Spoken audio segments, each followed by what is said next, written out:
Yeah, you are cleared for approach. Jericho Stewart. He's in and out of prison more than half his life. He's got no impulse control.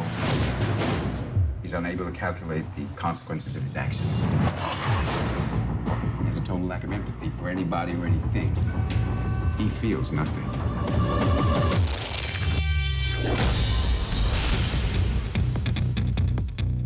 The first scene, I'm actually looking at myself in a mirror and seeing Bill Pope. So the first thing I did was I put my hand up and blocked my face because it wasn't something that I wanted to see. I believe in Kevin because Kevin Costner is a movie star. Having Kevin there was, I think it added an extra dimension. I think it helped Ariel greatly because Kevin could make suggestions to Ariel. They messed with my brain. Thought they knew what they'd get, but they were wrong. I think what was interesting in Costner is like, it's almost like how can you reinvent somebody? Hey, Jericho. We've done so many other things in his life, and I thought he's actually going to be a perfect Jericho because here we can take somebody that we're so used to see him on the charming and on the lovable side, and let's break all of that.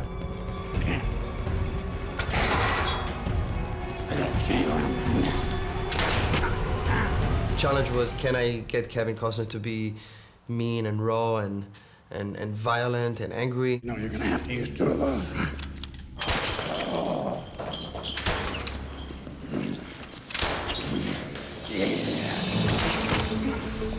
That kind of like idea of having Kevin Costner doing that is actually turned out to be a great choice.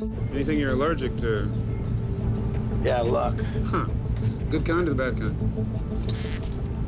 You tell me. From my perspective, from what I can see, he's doing a very good job of playing two characters at the same time. It's a very old narrative structure. The story has been told many times from many different perspectives because it's interesting and appealing. Kevin's got an original approach. It looks brand new when the story is in his hands. Kevin brings his own charm to the hardcore character that Jericho has. And at the end of the story, Jericho goes through an amazing transformation. Kevin was a pleasure to have around. I mean, the whole crew, he respected everybody, was fantastic with everybody. And look, ultimately, he's Kevin Costner, is a legend. He's gonna be awesome in this film, I think. They stuck Billy in my head. I got a scar, see? All the stuff that he knew, all the stuff that he could do, I got it all scrambled up inside me. It's impossible. Rouroman, the director, and I are very good friends for a while now, and I've been hearing about this script since, I guess, 2 years ago. And 2 months ago, when I was in Michigan shooting another movie, Ariel called me and offered me the role for Jill.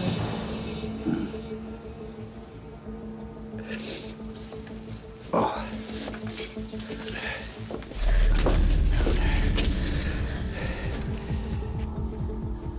Billy could never hurt you, Jill, so neither can I. But Gal, his wife, was someone that I was unaware of, and you know, you just don't know what you're going to run into on a set. You don't know, and so many times it can be an average experience, a good experience, or you know, a great one, and it was a great one.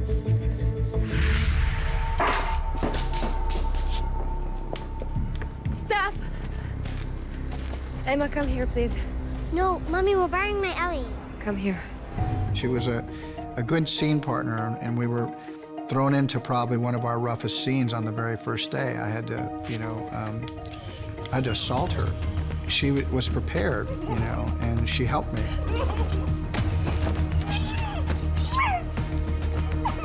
She brought a femininity to a movie that's very hard. Where is the Dutchman right now? That is all we need to know. You were headed back to him, and you picked up the money, and you were going back to close the deal. Remember! Remember!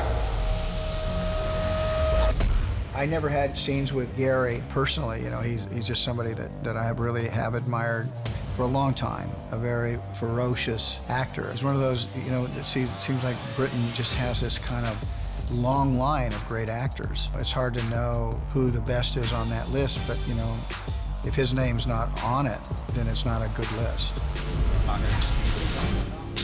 And action! Put the cold packs on him before he strokes out. We've got to pull out the robotic arm. He's going to die. Hey! Hey! Hey!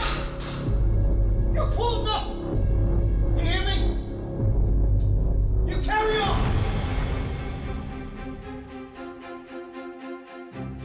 My character name is Quaker Wells, and I am a CIA operative stationed in the UK. And there is a Dutchman, and he's one of these sort of hacker computer geniuses dealing in what they call trapdoors. My name is Jan Struck. My cyber name is Dutchman. I am now the sole administrator for Vigilant Shield. My character broke into Vigilant Shield, which is the emergency command and control system for the United States. And he breaks into a site that can send off nuclear weapons. My next guest is Javier Heimdall, who's perhaps best known as the founder of Stoneharp Industries. Most recently, he was charged with treason by the Spanish government. Then we enter a rich banker turned anarchist, a guy called Heimdall, who has the Dutchman's girlfriend killed and then is after the Dutchman. So now he's in the state of, he's stuck hiding from people who are hunting him down. Ryan Reynolds is the only one who knows where he is. Unfortunately, Ryan is killed, but they have the technology through brain mapping to map Ryan Reynolds' brain, but they need a medium to put it into. And Costner's character, the criminal, is a man with a damaged frontal lobe. And damage meaning it's kind of empty.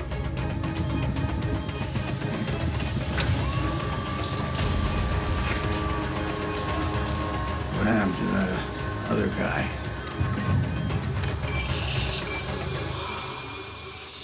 When we find him, he's in prison, and that's been a majority of his life, given that there was an injury he suffered as a child.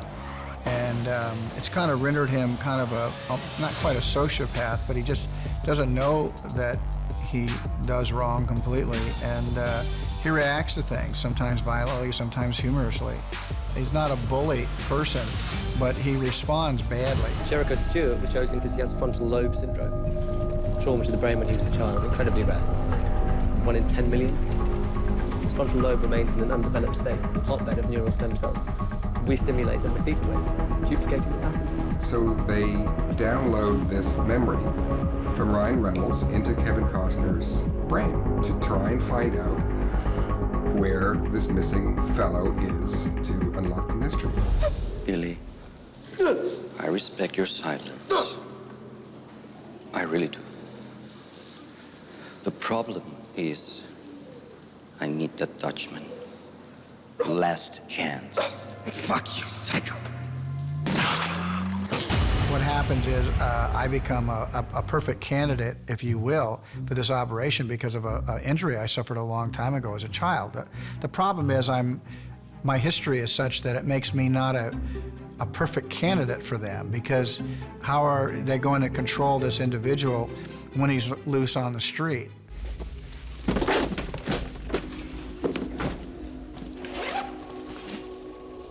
What interested us also was this Frankenstein concept, which we have in this movie, where you take a very damaged monster and give him a heart and give him a soul through the course of the picture.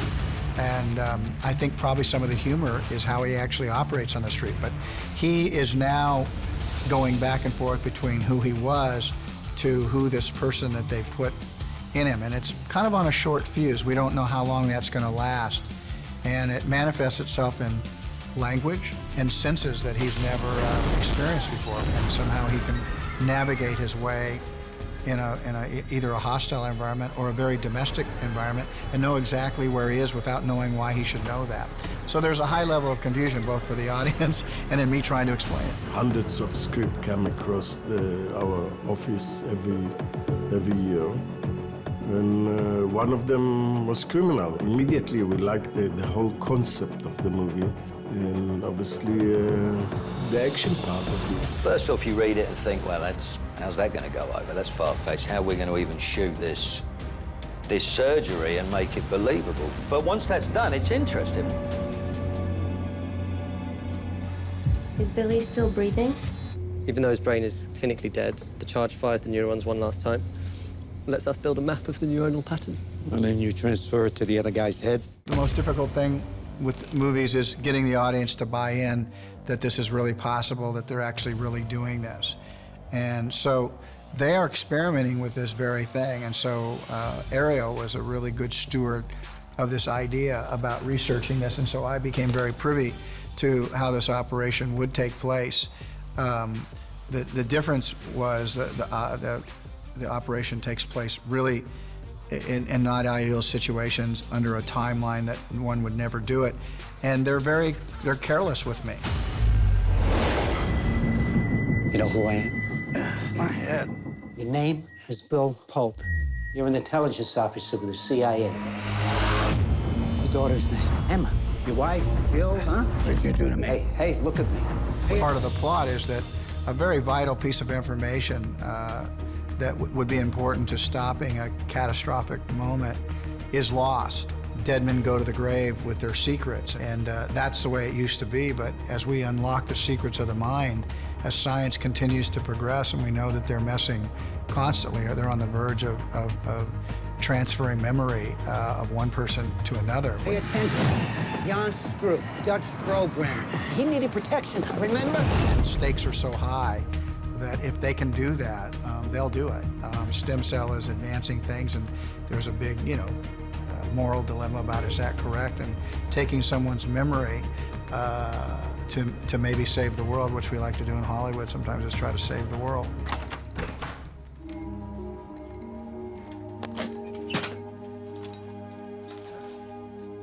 Gal, his wife, she's just a mom who loves her child, and so she's in the middle of this events that are unfolding, and a man is suddenly in her house, and he doesn't look like her husband, but he is too familiar with her, and she's scared by it, and I think her curiosity actually gets the better of her.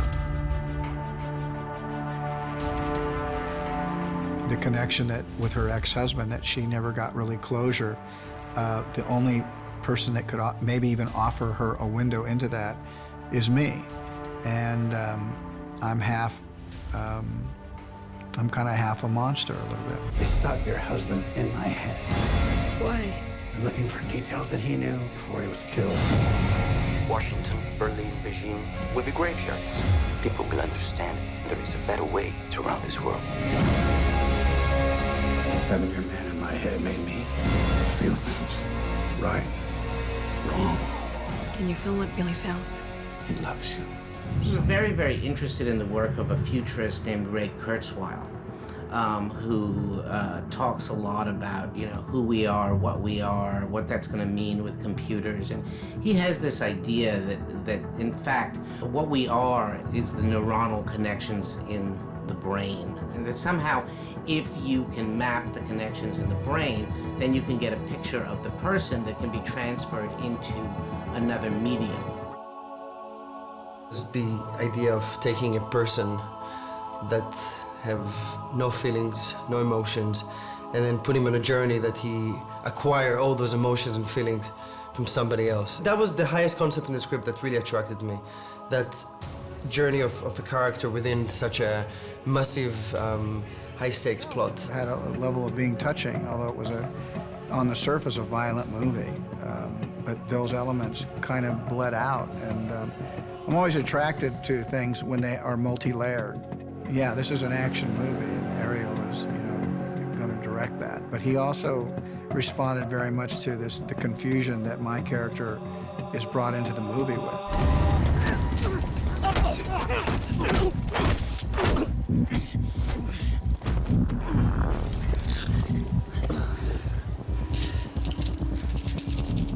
Lisa, you still owe Billy 20 pounds on Arsenal. Guess it's only fair you're paying me, right? That's enough.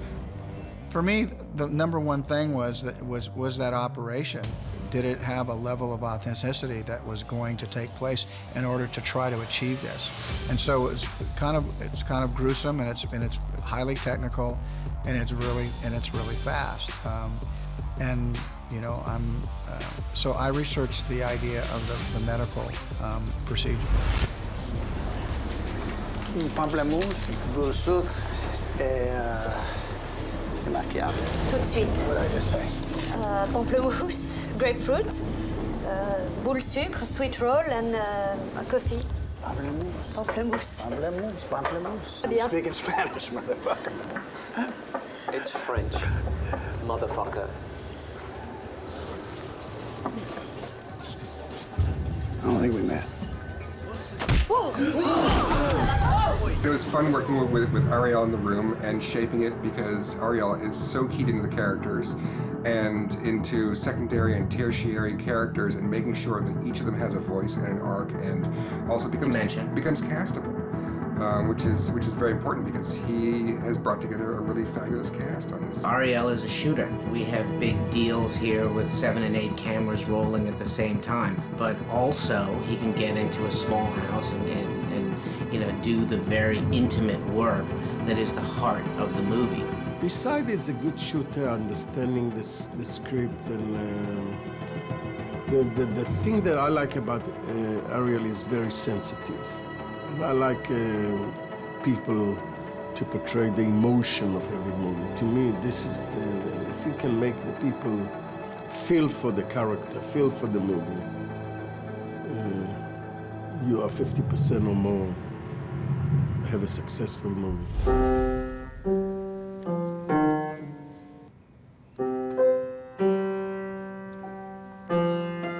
Okay, Emma. It's late. It's time to go to bed. Yes, Mommy. Good night, Jericho. Who are you? I don't know. Having your man in my head made me feel things.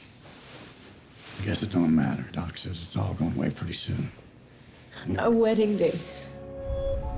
You remember?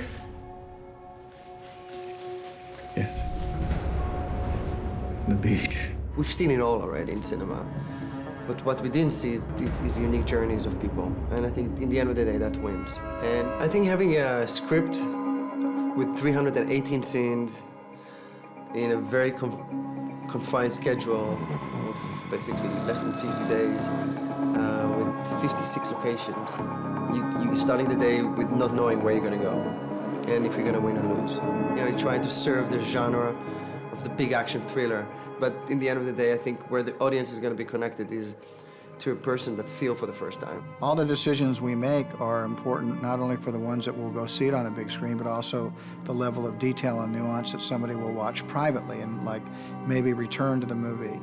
You know, that's what I always think is a successful movie, is a movie that is one that's willing to be passed on. You know, 5 years from now, 10 years from now, 15 years from now. That's a successful movie. We have a tendency to measure them on their opening weekend, but that's not how I measure them. So my hope is, can this movie travel through time? Will there be an Aryeh energy that becomes a signature, that suddenly we begin to see Aryeh as he continues to grow as a director, that this film will stand nicely, both in how it was received commercially and in both how he feels about it later on in his career looking back.